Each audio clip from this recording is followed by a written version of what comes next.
Yes, ngira ngo mwabiboneye rero n'abakomando bashyashya ba AFC M23 AFC M23 Special Forces.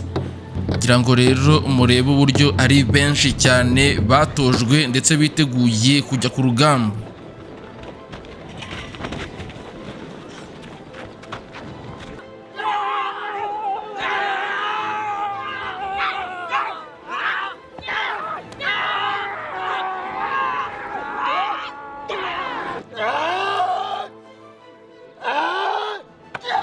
Yes, ngira ngo murabibona uburyo bamenagura amabuye ku mutwe bakayamenagura nkuko muri kubibona. Ngira ngo nimba amenagura amabuye kuriya akavunagura ibiti bigeze hariya agufasha wowe arakuvunagura bikomeye cyane. N'abasirikare rero bakomeye nkuko muri kugenda mubibona bafite imbaraga nyinshi cyane. A officiellement renforcé ses rangs ce dimanche 8 février 2026. Ibi rero byabaye kuri iki cyumweru 2026. Ngira ngo nkuko mubibona rero ni kutariki rero 8 ibi byose byabaye.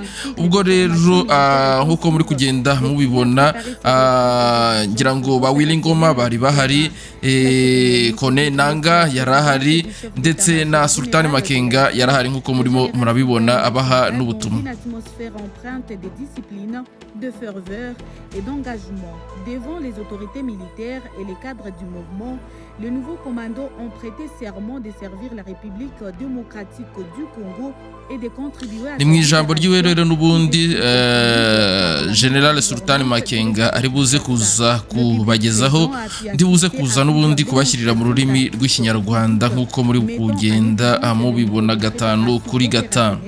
Atteint par les recrues.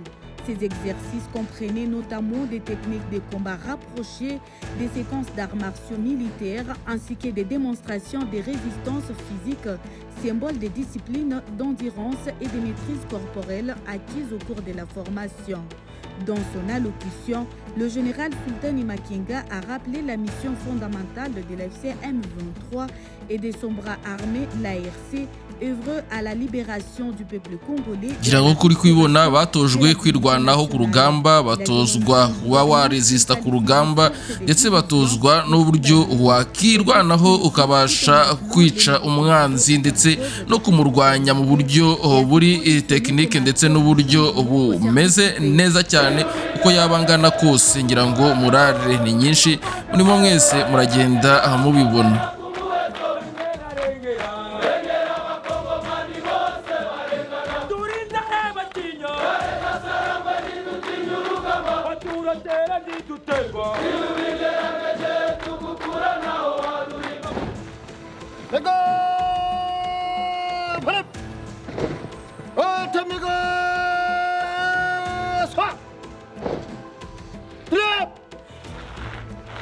Mu ndirimbo nkuko mubyumvise bavuze ko batera ahubwo bo ntibaterwa.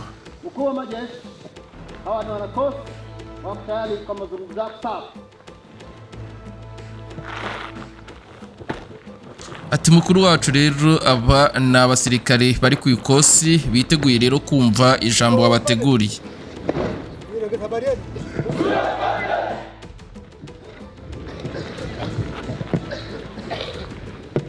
Habari yenu? Habari ya mafunzo? Nimekuja kuelezea kwamba mmepasi. Mafunzo ambayo mmefanya mafunzo ya kutosha. Ati amakuru yanyu mumeze neza. Ati najanga rero kubamenyesha yuko mwese mwatsinze. Ikintu cya mbere rero mugomba gukora ni ukwambara izo ngofero. Kuanzia leo mmekuwa jeshi la RC. Ibyo byose bishatse kuvuga ko guhera uyu munsi mwabaye abasirikare ba AFC. Ni jeshi ambalo limesimama kukomboa nchi yetu. Ati nkuko mwaze mubiririmba rero iki ni igisirikare kigomba kubohora igihugu cyacu. Ati nicyo gihe rero cyo kuvana ubuginga bwose bw'abicaye i Kinshasa. Ati murabizi yuko ibintu byose babisenye. Ati guverinoma rero irwanya abanyagihugu bayo. Igatuma bamwe bajya hanze y'igihugu bakaba impunzi. Icyo ntabwo ari guverinoma. wanafanya vitu ambavyo wanataka vya ujinga peke yake. Iyo guverinoma rero ikora ibintu nk'ibyo ngibyo by'ubuginga niyo guverinoma rero natwe tudashaka.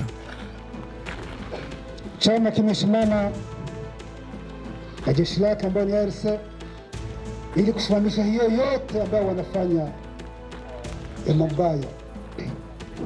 Ati icyama cyacu gihagaze neza kandi kiri tayari guhagarika ibyo byose biriho muri Repubulika ya Demokarasi ya Kongo. Kazi kubwa sana kwa eneo tofauti, kupiga adui, nguvu zake zote amezibomoa. Adui ameleta vikundi tofauti, ameleta Warundi, ameleta FDLR. Ati AFC M23 turi tayari cyane kurwanya umwanzi, ibikundi byiwe byose tukabibomora, cyane yuko yagiye azana abarundi, akazana abamerceneri, akazana abandi batandukanye b'abacancuru. Ariko rero twebwe icyama cyacu gihagaze neza, tuba turi tayari yo gusenya ibyo bikundi byose. Lakini ARC imeabomoa. Unanipata vizuri? Ati nubwo ibyo byose byaba, ariko turabizi neza ko ARC ikikora byose ari ukubibomora. Sura nyinyi leo mmepata mafunzo ya kutosha, namna tumeona ipata skills. Nkuko rero twabibonye, namwe twabonye yuko mufite amafunzo cyangwa se imyitozo ihagije yo kuba mwajya urugamba kandi mugahagarara mwemye mugashika amakigabo mukarwanya umwanzi. Nje ya nchi miaka na miaka warudi wakae kwa amani. Turasaba rero abaturage b'iki gihugu bose bari hanze y'igihugu ko bagomba kugaruka bakaza bakicara mu mahoro, bagatura mu mahoro, kubera ko twebwe turi igisirikare kiyubashye kandi kihesha icyubahiro. Na sisi nchi yetu na wananchi wetu waheshimike, sio hivyo? Twebwe rero igisirikare cyacu cya ARC tugomba kubahisha abanyagihugu bacu ndetse natwe ubwacu tukiyubahisha. Na nataka mkifika huko muwe msaada, msikuwe mzigo. Mwende mkomboe wananchi ambao mmeumia muda mrefu. Msiende huko tena kwenda kuwatatiza. Unanipata vizuri? Ati turabashira mu bice bitandukanye bigize igihugu. Icyo tubasaba rero ni ukugenda mukabohora abaturage bacu, aho kugira ngo abari mwebwe rero mubateza ibibazo. Wakamate kama wakombozi, ndio hivyo. Asiwakamate kama jambazi.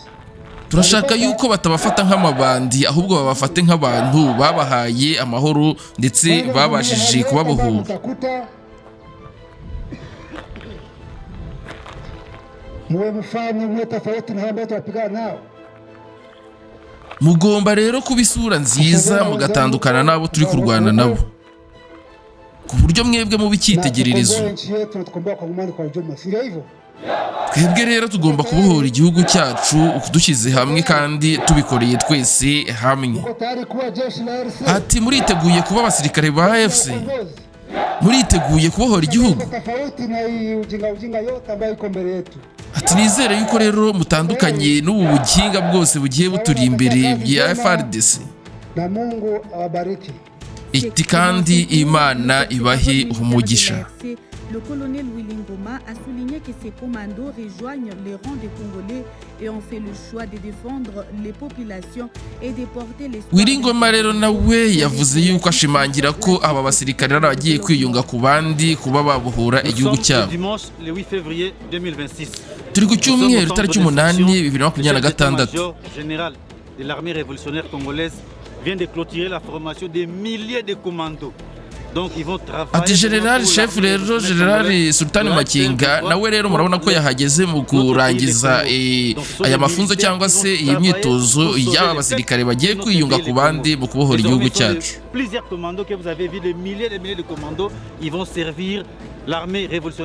Ati nk'uko mwabonye ko ari abasirikare benshi biteguye rero kujoininga cyangwa kwiyunga kuri M23 kugira ngo rero bagiye kubohora igihugu cyacu.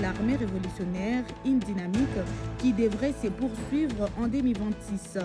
Cette évolution confirme ngira ngo rero abangaba rero n'ubundi nabiyunze ku bari bariho ibihumbi birenga 10 by'abandi basirikari bari baherutse kurangiza amahugurwa ndetse n'imyitozo itandukanye.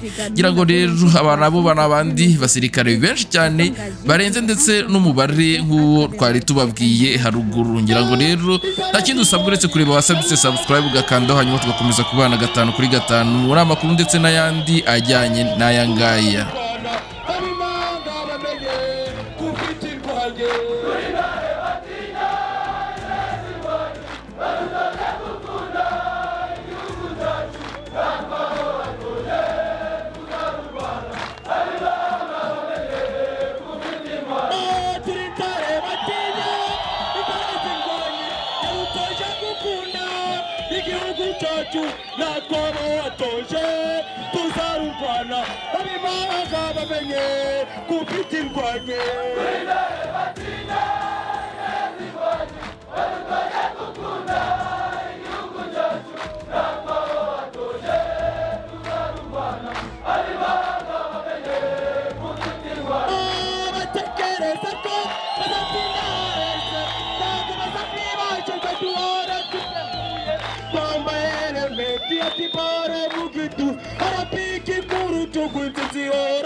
Tuzarurwana abimanga bamenye kufite indwanye.